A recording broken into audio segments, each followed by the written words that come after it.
Здравейте, приятели! Днес, на 2 януари, ще говорим за втората архетипна енергийна програма, с която борави методът Матрица на успеха. И това е програмата Единство, равенство и хармония. Една чудесна енергийна програма. В методът Матрица на успеха се борави с 22 основни архетипни енергийни програми, които са нашия личен софтуер. Днес ще говорим за програма номер 2, както вече казах, единство, равенство и хармония, и тя се отнася за хора, които са родени на 2 число или през месец февруари. Докато ви разказвам за тази енергийна програма, на екрана ще бъде картината, която хармонизира и балансира проявлението на втората архетипна енергийна програма – единство, равенство и хармония. Вижте я.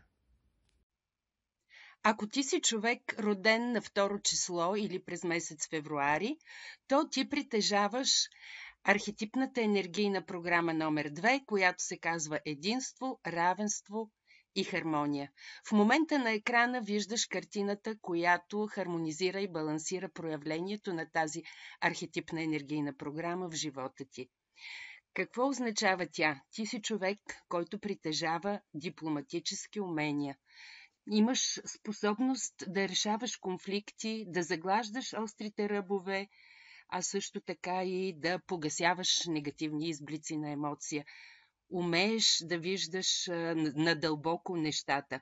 Можеш да видиш и да забележиш това, което е скрито и което лежи извън границите на обикновеното възприятие и разбиране. Ти си изключително наблюдателна, мистериозна и може да се каже загадъчна личност. Не на всеки показваш истинското си лице. В тази програма се вижда единството и борбата на противоположностите. Тя е един преход от едно състояние към друго. И хората, които притежават тази програма, са нееднозначни и противоречиви, но същевременно имат способността да убеждават, да успокояват, да облегчават чуждата болка. Ти си човек, който се привлича от всичко необичайно и загадъчно. И много трудно допускаш хора в личното си пространство. Когато общуваш, възприемаш хората от позицията на равни. Обичаш и разбираш природата и също животинския свят ти е близък. Какви препоръки може да се дадат за хората с тази програма? Малко ми е неудобно да кажа, но важно е да преодоляваш мързела и пасивността. Това е характерно в тази програма.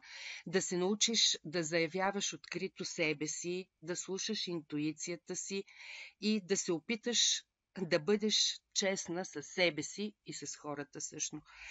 А негативно проявление на тази програма е недоверчивост, съмнение, капризност и непостоянство.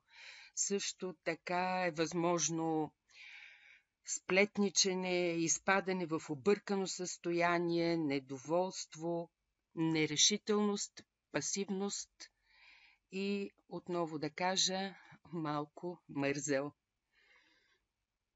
Ако това видео ви беше интересно и ви хареса, то споделете го с приятели и особено с такива, които знаете, че са родени на 2 число или през месец февруари.